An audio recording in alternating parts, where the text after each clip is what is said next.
Thank you for downloading this podcast from the British Theatre Guide. For more information about British Theatre Guide, please visit britishtheatreguide.info. 59E59 Theatres in New York City presents a regular Brits Off Broadway season of British theatre productions that don't have the scale or the budgets of the big Broadway transfers, but which have something to offer US theatre-going audiences.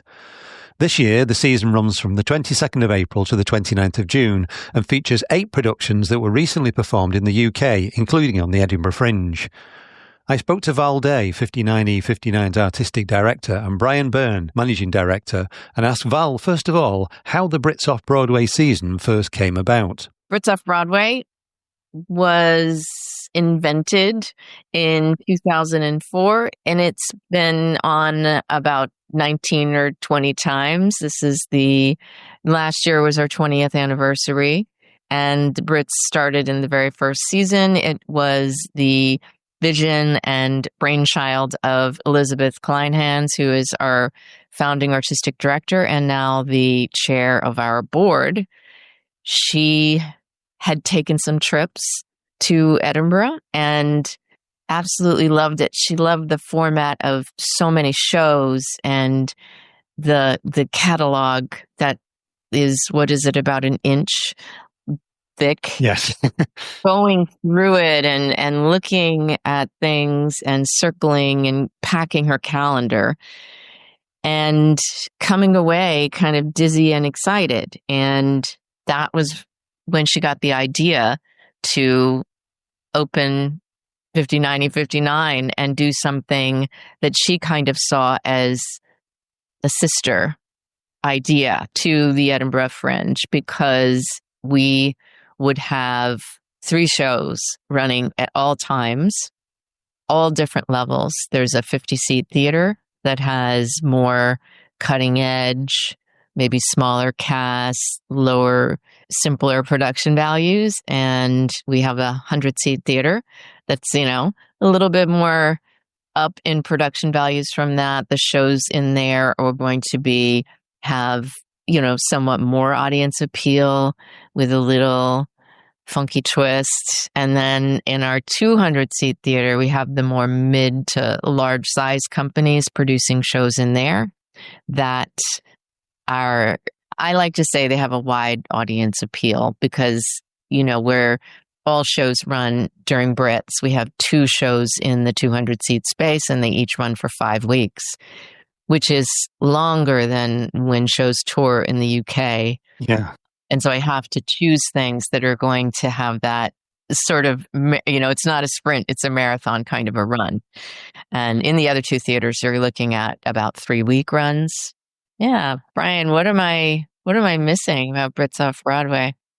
Yeah, I think that, it was understanding that there's a lot of theater going on. And when she built this theater, it's built for American companies. We're in New York, but her connection to the love of what she saw and British theater that we don't normally see in New York, that was the opportunity. So she basically took out 3 months of the year to bring over this British work. I mean, we have a lot of crossover with the West End, right? And we go back and forth. And then we also have our theaters like Brooklyn Academy of Music, BAM, which will bring over like Peter Sellers' Mahabharata and things like that. So on the big, larger scale work, there is a crossover. But so basically, there's a whole level of British work that New Yorkers never got to see. And now, we're getting to see them. I will say, we've had things like, it actually wasn't during Brits because the calendar didn't work for them. They came at a different time of year. But the Trevor Nunn production of the last fall with Eileen Atkins, he said, it's a 200-seat theater play. It's not a Broadway play. Yeah. I don't want to go to a Broadway theater. And then he said, okay, but 59E59 is that size theater that does this kind of work. And so New York audiences will know where to find it if we do it at your theater. So, that's really what it is. It's about there's theater lovers. I know I read the British Theatre Guide, so I know going to all different sizes of theater. They're not just going to the West End and Broadway. So we're just very excited to be connected to that whole huge culture of British theater. Yeah. there has been a link with between New York and the Edinburgh Fringe with the Carol Tambor Awards, which was running for years. But that's just one or two productions that managed to get onto that. But you mentioned how thick the Fringe brochure is every year. It's quite daunting to anybody going to Edinburgh. So how do you reduce that to, is it 8 productions you got this year? How do you get it down to that? It's really difficult. There's so many things that I see that I want to come over. Not every company that I make offers to can afford to come over. We do subsidize their efforts in that we do all of the marketing, which is a substantial lift. And we staff the entire building, box office, front of house. We have a bartender. We do have a bar in the mezzanine, which I have to say the Brits take the most advantage of all the companies that we have. It becomes a real hub of activity and a joy, especially them. They're in a different country and they want to see their compatriots, they want to hang out and hear other British accents. So, the thing about us that has changed and is making it more accessible for British companies to come over is that we recently adjusted our model. We got a $10 million donation from the board president, who wanted to really push back barriers, to lower barriers to companies coming. And so now there is no weekly rent. So the companies coming over keep a large portion of the box office, and 59 keeps a tiny portion of the box office. And it just makes it far less frightening to them because they're not so dependent on ticket sales, which can be, very unpredictable. Yeah. So it's just a terrible problem that I'm having a lot more companies that want to come, and it is even more difficult for me to choose. Yeah. I'll just throw in that, yes, ticket sales are always a risk, but coming back from COVID, we first did it 2 years ago. We did it last year and we're doing it again this year. And at the moment, the rate of ticket sales are double what they were last year. So, audiences coming back to theater has been slow, but this is looking like a very good year. The work that we have, that people are very interested in. And so we're very excited. Yeah, I'd heard that audiences were a bit slower coming back to New York theatres to what we've seen over in the UK. Have you seen that? Yeah, we had very different experiences of what our government decided to do about lockdown and other things. We both had our troubles and we both had our positives, but I'd say the audience is mostly back to theater. This year is better again. I'd say that what has changed is that there are people who went to the theater all the time, regardless of what they were seeing. So I assume you have subscription scenarios where a theater company will do 6 plays a year and somebody will go to all 6, regardless of what they are. And we're finding that now people are a little more choosy. So we can have shows that are completely sold out. We can have shows that are completely sold out before the first performance. But it's not every show. Right. And so it's still a little bit more last minute buying, but really people are choosing more deliberately what they want to see. Yeah. If you're picking people from performing on the Edinburgh Fringe, they're used to unpredictable audiences. I'm sure most of them have played to almost empty houses at some point in their career, but New York's a lot further to go. So how else do you have to support them? These are small companies who are probably not used to playing in America. So how do you have to support them? They are a variety of sizes. I mean, so Val, initial contact with a lot of companies is at the Fringe, but also going to the Fringe is part of networking with British theater in general, because everybody from all the theaters is visiting the Fringe. Yeah. So, we've had bigger companies like Alan Ayckbourn's Stephen Joseph Theatre. I've been here a number of times. I was always impressed by one of the things they have to do is they have to go to London, to the US Embassy to get visas. And they would organize a bus and they would make all their appointments one after the other. And they were a large, sophisticated organization. They're not. But then we worked with some very, very small companies. And we do it at all levels. I mean, we are helping them find accommodation because most of them are not staying in hotels. When you're staying for 5 weeks, the expense of staying in a hotel can be quite great. So there's connecting through a variety of social accommodation lists. One of our greatest networks is theater companies that have been here in previous years. They have experiences and they are saying, everybody will tell you, don't go to New Jersey, go to New Jersey. There is a tube. Magically, nobody knows this, but there's a tube that runs from Jersey City into Manhattan, transferred to a different tube line, and you're at the theater in 35 minutes. But everyone seems to think that New Jersey is France. It's just far, far away. So, helping them understand the city. And really, when they're here for 5 weeks, they live in a neighborhood. They go to the grocery shop and they start to really live in the city. We often will do things like if it's a set that is going to be involved, we will have the conversations up front. Is it less expensive to bring the set over and then have to return it to England? Or should we build a replica here in New York? And so we often enough do that. We will, I think, 2 or 3 shows a year, we will build a new set. And then the actors come over and they're just looking around, marveling at, this is so much better than the one that we had back where we were. I think when we did Richard Bean's Toast, that was one they were quite remarkable because their touring set was very floppy. It was very lightweight. It needed to get on and off trucks in a hurry. And ours was sitting down for 5 weeks. So it was very rigid. And there's a scene where throughout the play, they're having a cup of tea in the break room. And they take their tea bag out and they hurl it across the room, and it hits the wall and falls into the bin.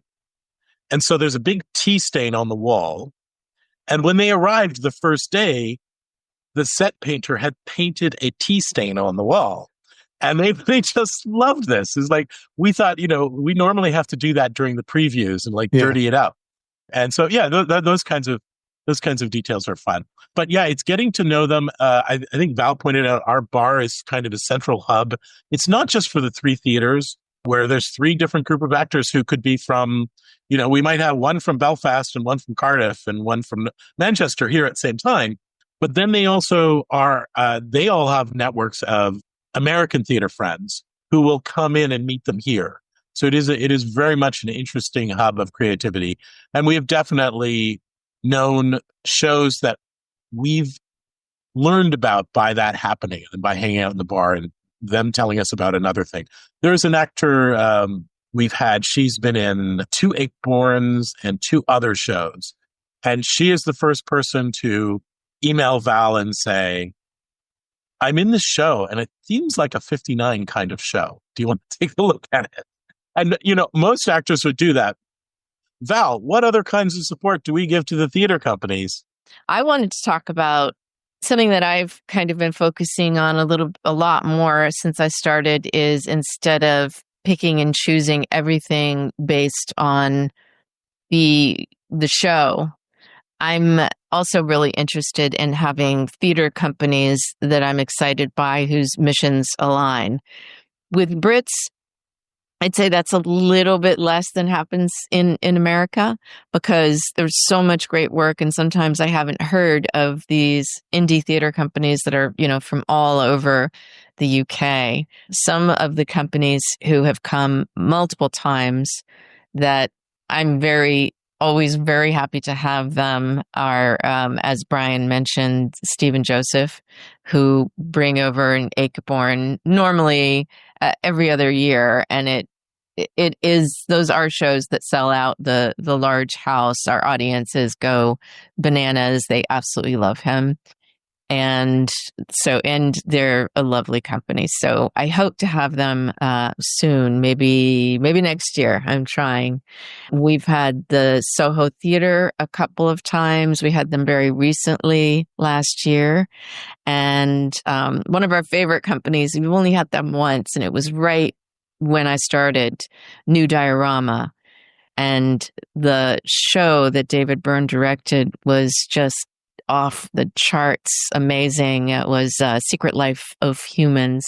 When I saw his staging at the Edinburgh Festival, and I loved everything about it, but he is an amazing stager.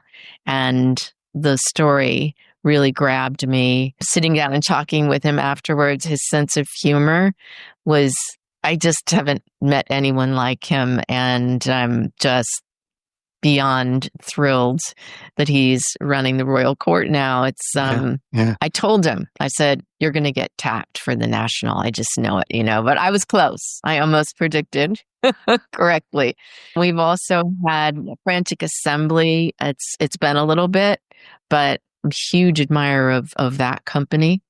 And we've had, Origin Theatre has been a few times. They most recently produced, was it Alan Bennett's Habit of Art?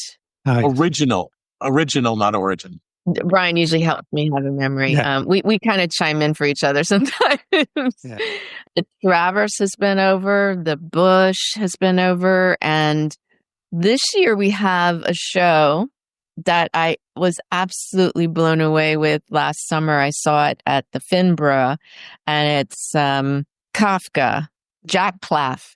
Yeah. So brilliant. I mean, he is probably one of the finest performers I've ever seen, switching back and forth between not only playing Kafka, but so many people, Beckett, and I feel like Orson Welles might be represented in the women that he knew. And he just is, I was blown away. And to see it at the Finborough, which is, this tiny, tiny theater, and putting it in a slightly larger theater at 59, not hugely larger, but I know that people are going to be really hungry for that particular character that he's bringing to life. Finborough is not producing it, but I think they have been at 59 in the past.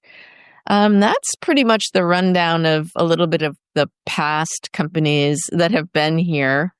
Are you ready to hear about what we have going on this year? Yeah, sure. Yes. Apart from Kafka, what else?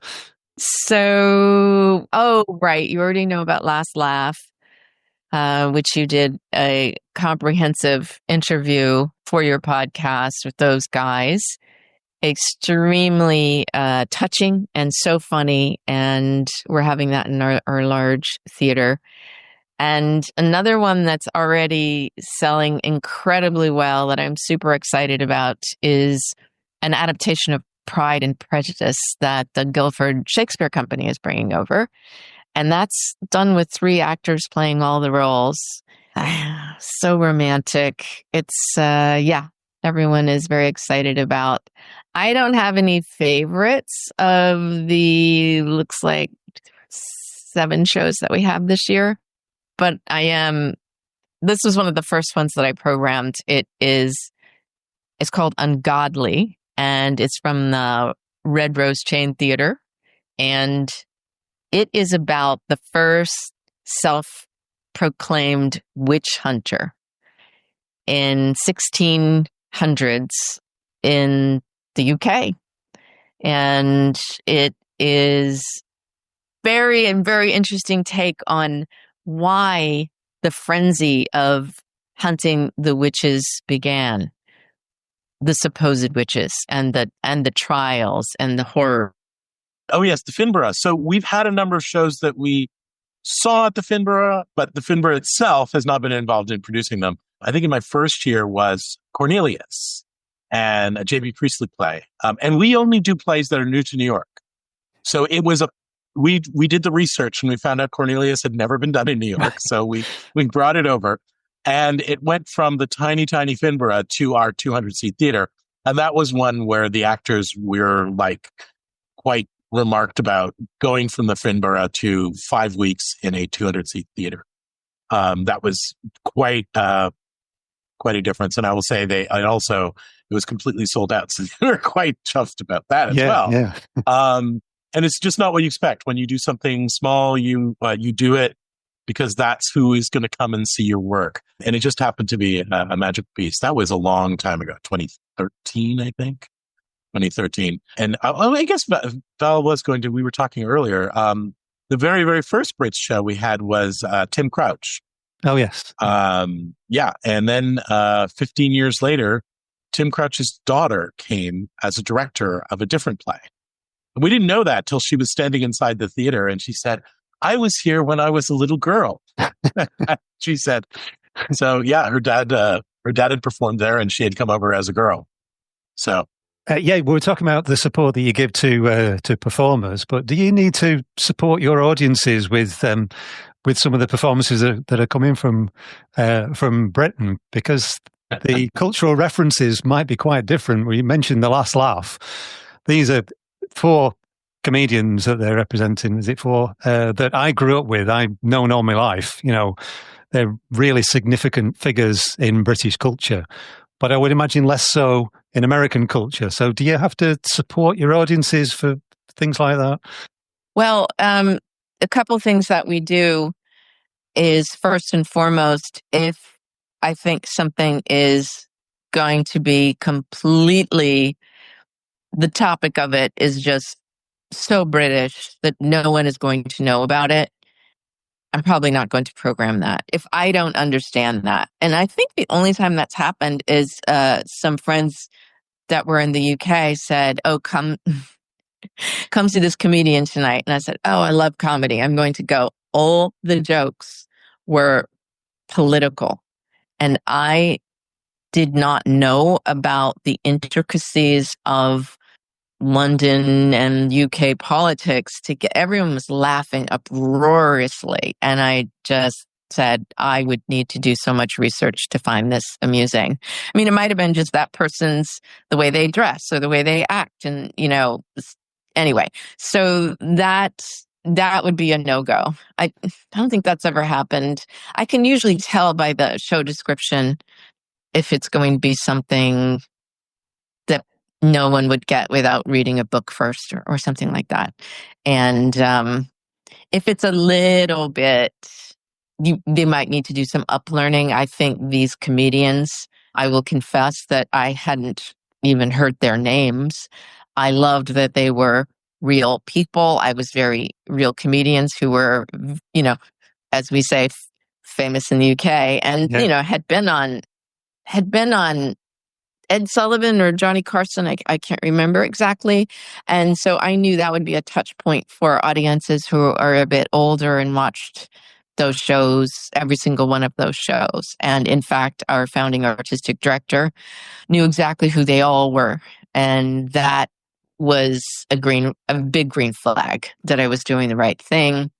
And we do send out in the emails that when we're promoting shows, if it's something historical and very UK, we do send out an image and a link, a description of the historical value. They love things, I do too, about an actual person in history, deceased or living. It doesn't really matter. I personally gobble that up. So that makes it easy for me to program it because it's historical. Another thing is the accents. I do tend to come to the to the dress rehearsal or to the first preview. If possible, I go as early as possible and take notes about it might be slang. It could be, I remember we had a show, it wasn't British, but it was a show from Ireland during First Irish. And there were 5 things that I did not understand. They kept saying the sister. That was one thing. The sister, this and that. And I was like, there's a nun in this play? I don't remember that because I've read it. And it's her sister. Yeah. It's a little thing to put the in front of it. So other things are just the pronunciation of some of the words. You know, I'll just say, is it possible to make it a little less British? A little softer on the British? And they make those adjustments lickety split. It's truly amazing. And then we'll find substitutes for certain words. We have had dictionaries. Brian, what's the word we use? Glossaries. Yes. We have had glossary in the program. And our audience loves to look at programs before shows and read every little bit. So if there's a historical thing that we can put in, they love that. The glossary is incredibly helpful because you don't want to really mess with the flavor by changing everything that people might not know the meaning of. You don't want to change all the words to be American. So that's why they're coming. They don't want to see a show from America. They want to see us. Yeah, we will occasionally have an audience member who says, could they do it with a little bit less of an accent? And of course, we say they're not actually doing an accent. They're speaking the way they speak, and you're asking them to do it in an American accent. So, Val described something there, which she does, but it's pretty rare. Yeah. I think what I love about the glossary is people aren't going to memorize it, and they're not going to refer to it in the middle of the show. But what they realize is, there are going to be some words that I don't understand. And so when they're watching it, they'll just let it slide over and keep going, and then just get the context clues or whatever it is they need to do. There is, there is one other kind of translation, which is sense of humor. And really, it's just going to happen in the first couple of performances when the performers interact with the American audience and understand what are the Americans laughing at and what are they not laughing at, and do we need to adjust our performance. I do remember original theater had a scene where someone is telling a comical story about being in a garden and throwing a stone at the neighbor's cat and accidentally killing it. And this story led to uproarious laughter in the UK. And in the United States, killing a pet is, a great, great horror. So when they did it here, it was dead silent. So we talked about it after that first performance, and they said, we're not going to take it out. We're going to figure out how to make the Americans laugh. And so they adjusted their story a little bit every day until they figured out what is it that the Americans get about it and will respond to. And so they kept the story in, but they adjusted it in a way that Americans found it funny. There is one profanity. I'm not going to say it. It's used in the UK. It kind of means jerk. It is a profanity, but in the US, it is the worst profanity one could ever say. And occasionally that will be in a play, and we will say, we're not editing your play. It's your play, but we do want you to know the audience is going to respond differently. Yeah. And that happened in the Richard Bean's Toast. And after the first preview, they were standing in the lobby. They called Richard Bean, who was probably in a pub at 1 o'clock in the morning, and said, may we change this one word, please? And he said, yes, absolutely. You're in America? Of course you can't say that in America. What are you doing? So, but we do leave that word if it's in a show in theater, in the 50-seat space. We get far less language complaints. Yeah. And they actually do, when they have a problem with it, they use the word language, which is funny because growing up, that's what my parents would say. Yeah. Language. Brian, being Canadian, are you a sort of intermediary somewhere between America and Britain for that? Exactly. I do. When I start talking to Brits, I start switching my vocabulary. Not that we use that vocabulary in Canada. It's just that we're familiar with it. Yeah. We had Coronation Street on the telly every Sunday morning. In fact, we didn't get it during the week. We got all 5 episodes on Sunday morning. That's when they showed. So, there's just a familiarity with it that makes it the case. But we don't translate the shows. If something needs to change to make it understandable, to make the impact that they want to make, we'll help. But we're here to see the work that they created. So. Yeah. Yes, and I get it's not just me hunting down shows. The shows come to me a lot of the time. I'd say 50% of the shows come to me, and they will have a show about Elvis Presley or just so they submit, because of course they're, just as we're fascinated with their culture, they are also somewhat fascinated with ours. And Yeah. I am not going to, as much as I know that our audience would absolutely love a show about those famous American people, why would I put that in Brits Off Broadway? The only exception I make is when it is through a very British lens, when they are exploring it with something kind of like that American Servicemen in London. I'm going to get the title wrong. It was a while ago, and it was definitely about Americans, but it was about what a difficult time they had with the British culture when they went over during wartime. But it was a hilarious comedy, so it's great.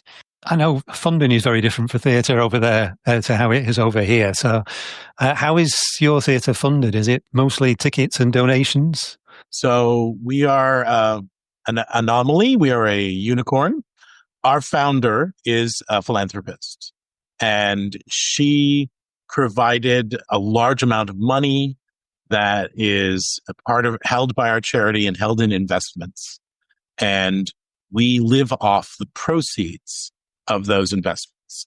So we are allowed to accept donations, but we don't solicit donations. And so I would say about 70% of our income is from that. And the other 30% we get from the bar. People, when people purchase tickets over here, they also pay a service charge on top of the tickets. We get the service charge. People who become annual members of the theater and get a discount on all the shows. And then the last amount of money, and the smallest, is that 15 to 20% of the box office that Val referred to, that we share in some of the box office from the theater companies. But the vast bulk of it is self-funded. We have the means ourselves. And that large fund, she supplemented last year by giving us another $10 million that Val mentioned earlier. And that $10 million is essentially, we're getting money from there, so we're getting less from the companies. And that's the goal is, our ideal would be the companies come for free, and we might get there one day, who knows?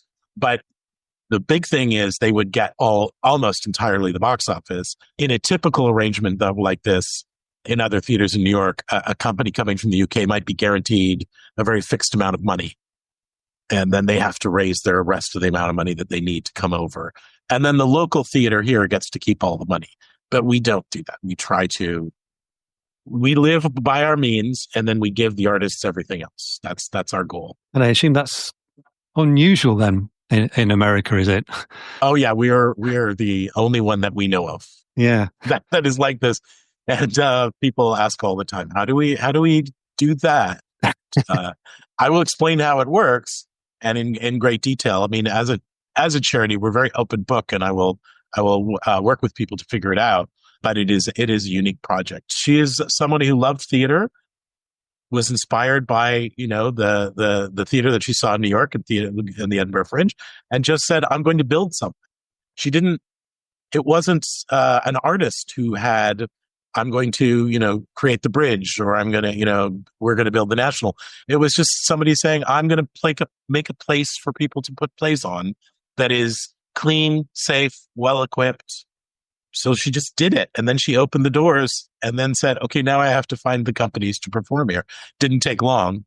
We were full within months, and we even had the British series that first year. But we also do a sort of a complementary series, American companies that are going to the Edinburgh Fringe.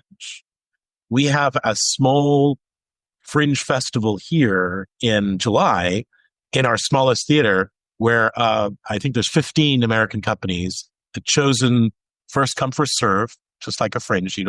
We don't curate it.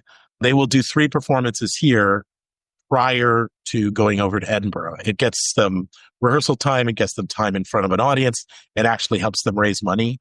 they mostly are walking away here with enough money to pay for their airfares and other things. Yeah. So, yeah. Yes, I think one of our reviewers who comes over for the Edinburgh Fringe, who's based in New York, I think she's been to that festival before she's come over here. And ironically, Val, there was a show here a few seasons ago that Val couldn't see at our East to Edinburgh Festival. Val saw it in Edinburgh. Yeah. And then booked it to come back here and play 4 weeks in our theater.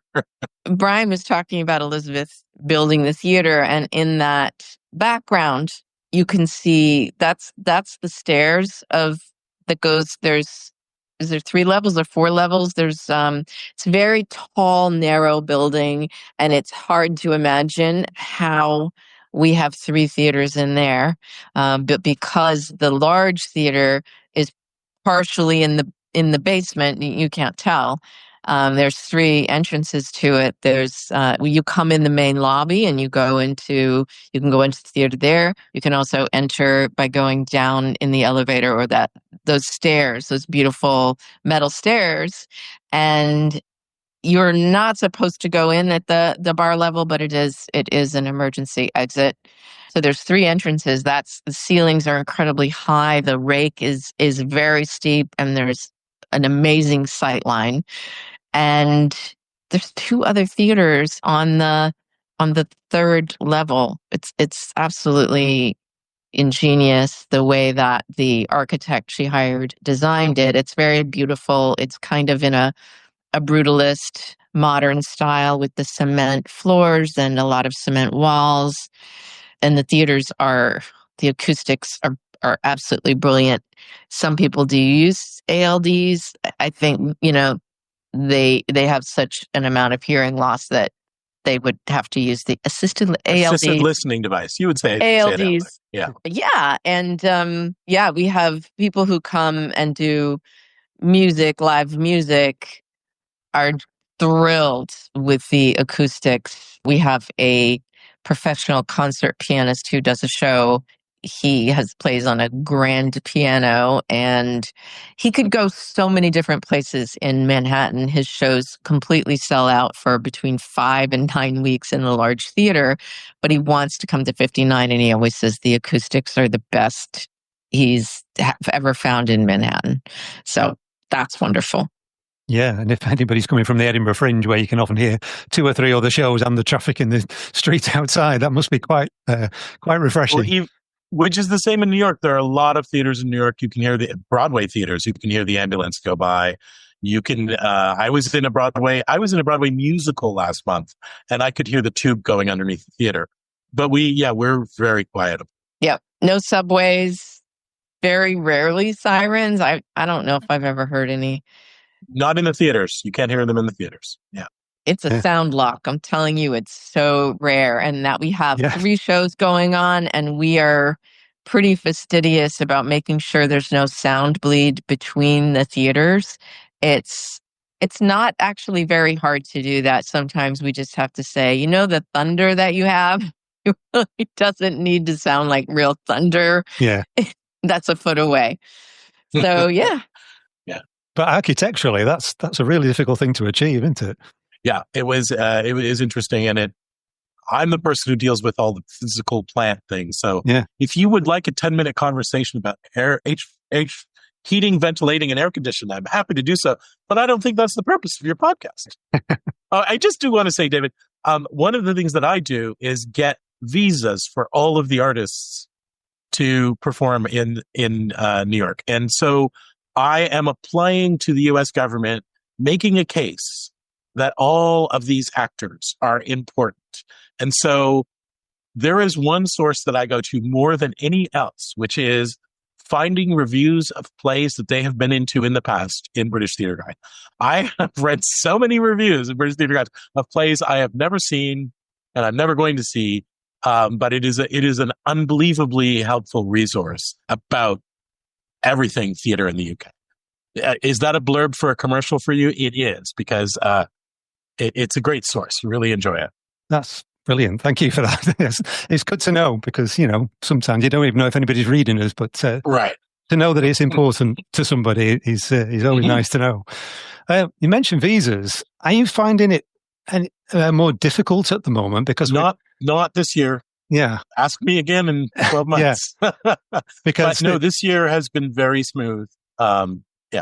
Because there was, I don't know if you know the Tiger Lilies, a British band who were one of the co-creators. Yes, I do. I worked with them on, I worked with Shock-Headed Peter in 1999 in New York when we brought them over. Yeah.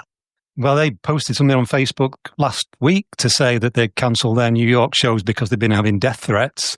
And they also posted something about a British band who had got visas but were turned away and put on a plane back to England, weren't allowed to play. So you haven't found any difficulties with that yet?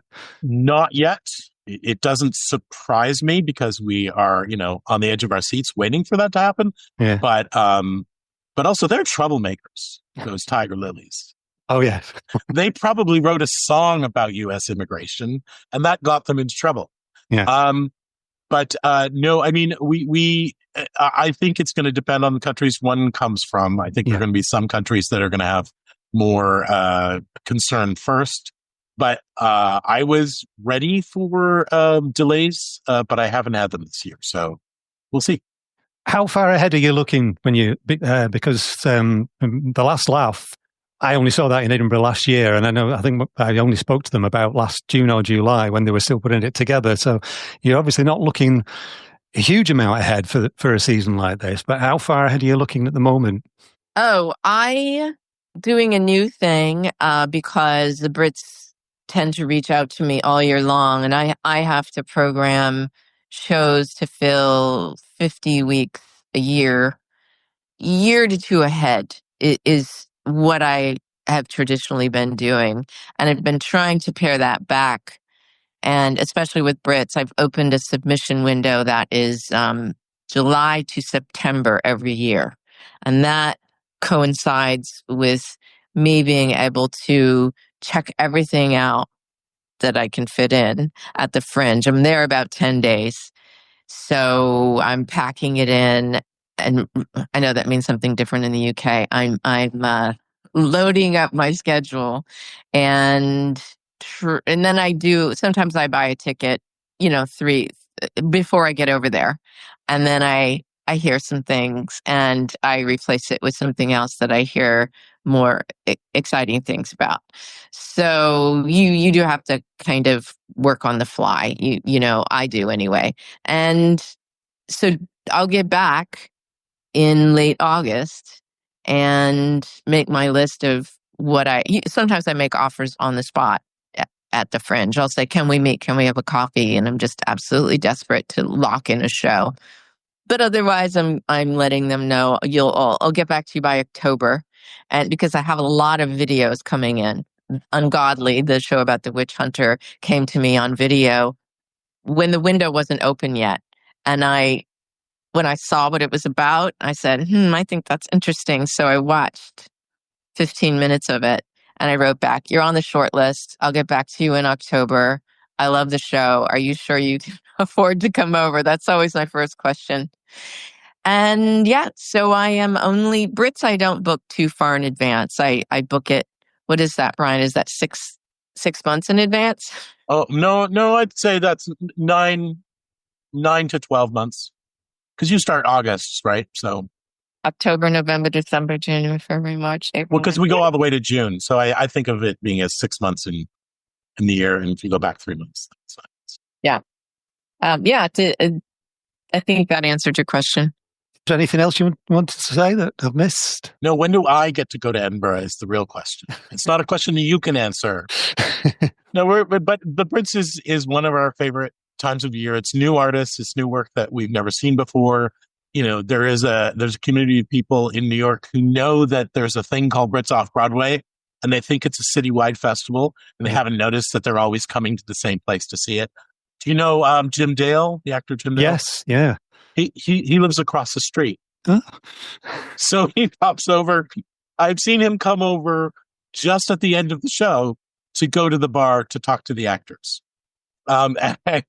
So he's older now, but he literally does that. He's literally come in and I met him in the lobby. And I said, I can help you. And he said, oh no, I'm just here to talk to the actors after the show. And as soon as he spoke, I realized who it was. That's fantastic.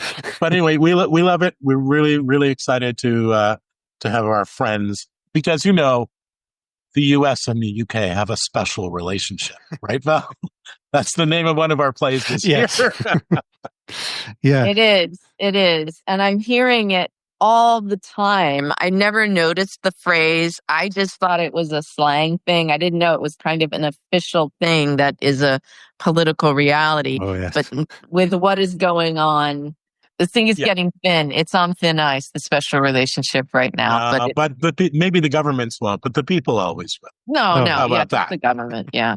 And so, yes, our Brits Off Broadway is another extension of the special relationship. Exactly. Yeah. Exactly. That was Val Day, Artistic Director, and Brian Beirne, Managing Director of 59E59 Theatres in New York City. The 2025 Brits Off Broadway season comprises The Last Laugh, written and directed by Paul Hendy from Evolution Productions and Jamie Wilson Productions from the 22nd of April to the 25th of May. The Ungodly, written and directed by Joanna Carrick from Red Rose Chain from the 23rd of April to the 11th of May. The Mistake by Michael Mears, directed by Rosamunde Hutt from Essential Theatre from the 24th of April to the 11th of May. Gertrude Lawrence, A Lovely Way to Spend an Evening, written and performed by Lucy Stevens and directed by Sarah-Louise Young from Astor Theatre from the 13th to the 25th of May. Shellshocked, written and directed by Philip Stokes from Richard Jordan Productions and 412 from the 14th of May to the 8th of June. A Special Relationship by Tim Marriott and Brian Dykstra, directed by Margarett Perry from the 29th of May to the 29th of June. Pride and Prejudice, adapted by Abigail Pickard Price, who also directs, with Sarah Gobran and Matt Pinches from Guildford Shakespeare Company from the 30th of May to the 29th of June. And finally, Kafka, written and performed by Jack Klaff and directed by Colin Watkeys from Twilight Theatre Company from the 12th to the 29th of June. For more information, see www.59e59.org. You've been listening to a podcast from British Theatre Guide. For more information, please visit britishtheatreguide.info.